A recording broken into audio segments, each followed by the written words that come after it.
Hello दोस्तों, मैं हूं प्रिंसेस, सभी का स्वागत करता हूं क्रिप्टो वेल के बिल्कुल फ्रेश वीडियो के अंदर। जी हां दोस्तों, आपने थंबनेल पे बिल्कुल सही देखा है। इथेरियम की ब्लॉकचेन 1.5 घंटे के लिए यहां पे हो गई थी बंद।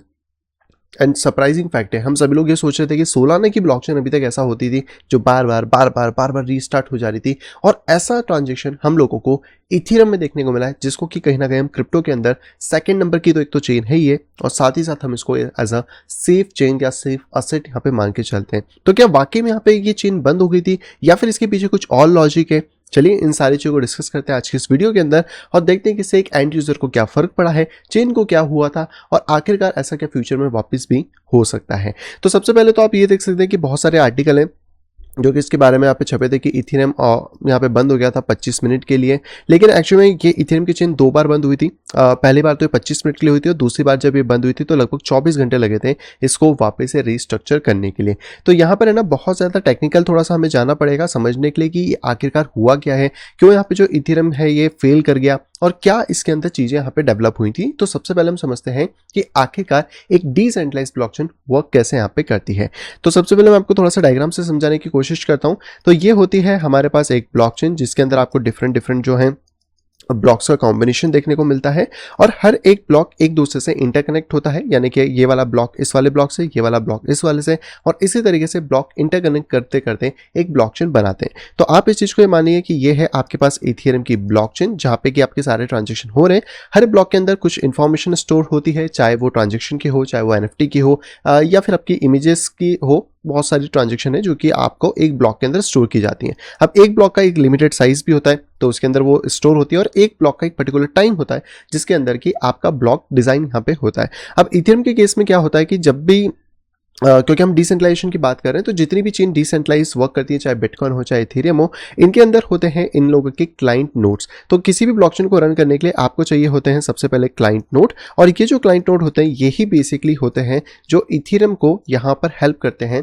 एक सस्टेनेबल तरीके से रन करने के लिए। अब इन क्लाइंट नोड्स की अगर बात की जाए तो इनके नीचे आ जाते हैं डेलीगेटर्स, और इनके नीचे आ जाते हैं स्टेकर्स, जो कि इथेरियम को कहीं ना कहीं स्टेक करते हैं।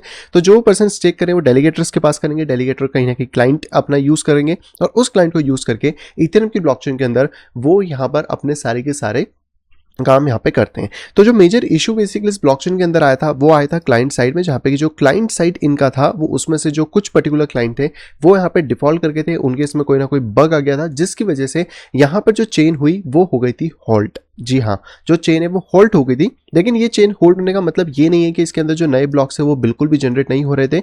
हाँ, आपकी ब्लॉकचेन नॉर्मल तरीके से वर्क कर रही थी, जितने भी नए यूजर्स थे वो अपना ट्रांजेक्शन ईजिली यहाँ पे कर पा रहे थे। लेकिन ऐसे टाइम में जो चेन का पिछला डेटा है वो बेसिकली चेन के साथ सिंक्रोनाइज नहीं हो पाए, क्योंकि सारे क्लाइंट का काम क्या होता है कि भाई चेन का डेटा सिंक्रोनाइज होकर चले। तो इस कॉन्सेप्ट को बेसिकली कहा जाता है चेन फाइनलिटी। तो चेन फाइनलिटी इस चेन में नहीं आ पाई थी, जिसकी वजह से जो पीछे के ब्लॉक्स है वो यहाँ पे फाइनल नहीं हो पाए। आगे के ब्लॉक्स तो ऑब्वियसली फाइनल नहीं हो सकते थे, लेकिन इसका सॉल्यूशन बहुत ही जल्दी कर लिया गया। तो यहाँ पे ये जो इशू क्रिएट हुआ था वो हुआ था क्लाइंट के एजेस से, जहाँ पे कि उनके अंदर बग थे। हालांकि इसके लिए भी नए अपडेट्स बेसिकली पुश कर दिए गए, लेकिन क्या होता है कि कोई भी ब्लॉकचेन जब चलती है तो उसका जो ये वाला ब्लॉक है, जैसे ये वाला अभी हम ब्लॉक मान रहे हैं, तो इथेरियम ब्लॉकचेन में एक ब्लॉक की फाइनलिटी आने में लगभग 15 मिनट का समय यहाँ पे लग जाता है। तो ये जो 15 मिनट का समय होता है, इसके बाद के जितने भी ब्लॉक्स यहाँ पे डेवलप हुए होते हैं ये सारे होते हैं अनसिक्योर कह सकते हैं टाइम के अंदर, जहाँ पे कि इनके अंदर कोई भी चीज़ें नहीं हुई होती, और अगर इसके बीच में कोई हैक कर लेता है या फिर कोई भी इसके अंदर कुछ मैनिपुलेशन कर पाता है, जिसमें लगभग 30%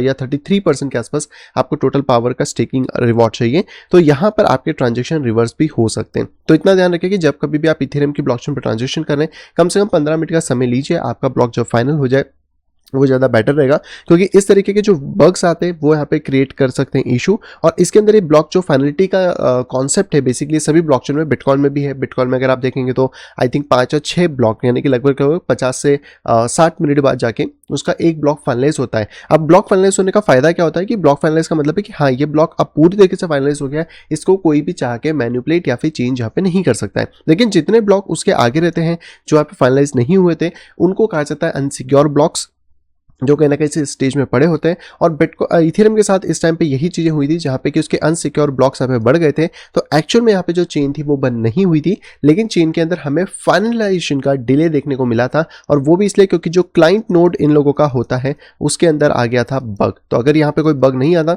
तो चेन स्मूथली चल रही थी, लेकिन इससे एंड यूजर को कोई भी फर्क नहीं पड़ा है। अगर आप इथेरियम के ब्लॉकचेन यूज कर रहे थे तो वो एक प्रॉपर तरीके से वर्क यहाँ पे कर रही थी। तो आई होप आपको ये कॉन्सेप्ट समझ आ गया होगा कि एक ब्लॉकचेन कैसे वर्क करती है, ब्लॉक के अंदर फाइनलिटी की भी इश्यूज यहाँ पे होते हैं।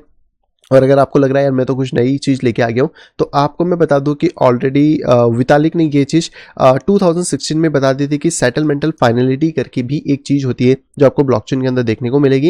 एंड सेटलमेंटल फाइनलिटी जो होता है वो थोड़े टाइम के बाद होता है। मैंने इसको थोड़ा रिसर्च किया तो यहाँ पे पता पड़ा कि इथेरियम ने ही अपनी वेबसाइट पर बता रखा है कि जो सिंगल स्लॉट इनकी फाइनलिटी होती है वो लगभग 15 मिनट के अंदर आती है, कह सकते हैं इथेरियम ब्लॉक के अंदर। आप यहाँ पे इसको डायरेक्टली देख सकते हैं। और इसके अंदर अगर बात करें कि फाइनलिटी के अंदर कितना परसेंटेज इथेरियम चाहिए स्टेक करने के लिए, तो वो चाहिए लगभग 33%, जिससे कि यहाँ पर आपकी फाइनलिटी आ पाए। और फाइनलिटी आने का सबसे बड़ा फायदा होता है कि यहाँ पे गारंटी हो जाती है कि इस ब्लॉक को कोई भी अल्टर, रिमूव या ब्लॉकचेन से कुछ भी छेड़खानी नहीं कर सकता।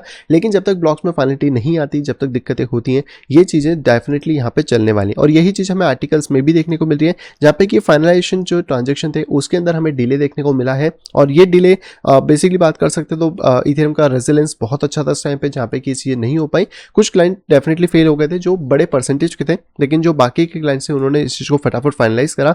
और यहाँ पर अगर बात करें तो पहली बार 25 मिनट के अंदर, और दूसरी बार अगर बात करें तो लगभग 1 घंटे के अंदर इथेरियम की ब्लॉकचेन को वापस से यहाँ पे पटरी पे ले आया जाए। तो जो सिंक्रोनाइजेशन होता है, जितने भी वैलिडेटर्स होते हैं वो डेफिनेटली करते रहते हैं ताकि कोई दूसरा वैलिडेटर या ब्लॉकचेन के अंदर हार्म तो नहीं हो रहा है। तो उस पर्टिकुलर टाइम के ऊपर आपको 2 ब्लॉकचेन का सेपरेशन मिलता है। अब ये एकदम ऐसी चीज़ें जो आप और हम आंखों से नहीं देख सकते, ये जस्ट इनके क्लाइंट्स और बाकी सारी चीज़ों के थ्रू होती हैं। तो इसी चीज़ को बेसिकली यहाँ पे कहा जाता है रीऑर्ग, यानी कि रीऑर्गेनाइजेशन। और ये आप देख सकते हैं कि किस टाइम पे होता है। तो ये तभी होता है जब आपके ब्लॉकचेन एट अ टाइम पे यहाँ पे 2 ब्लॉक्स प्रोड्यूस करने लग जाते हैं, या फिर उसमें कोई बग होता है, फिर मैलिशियस एक्टिविटी होती है। तो ब्लॉक रीअरेंज या रीऑर्ग बेसिकली हम इसे कहते हैं। ये ग्रेट होता है जब आप इसको 2 block at a particular time किसी भी ब्लॉकचेन में बनने लगता है। और ये ज़्यादातर तभी होता है जब कोई भी ब्लॉकचेन एक डिसेंट्रलाइज्ड मैनर के अंदर होती है। तो अगर आप भी इन हेडलाइंस को पढ़ के या फिर मार्केट के अंदर ये सोच रहे थे कि यार इथेरियम की जो ब्लॉकचेन है वो अटक गई है, 25 मिनट तक कोई ट्रांजेक्शन नहीं हुआ, 1 घंटे तक कोई ट्रांजेक्शन नहीं हुआ, तो ऐसा नहीं है, ट्रांजेक्शन उसमें कंटिन्यू चल रहे हैं। जैसे कि मैंने आपको समझाया कि एक ब्लॉकचेन के अंदर जो फंक्शनलिटी होती है वो यहाँ पे एक होती है अनसिक्योर या अनसेफ आप कह सकते हैं, और एक होती है फाइनलिटी। और फाइनलिटी तक जाने में इथेरियम की ब्लॉकचेन को लगभग 15 मिनट का समय लगता है।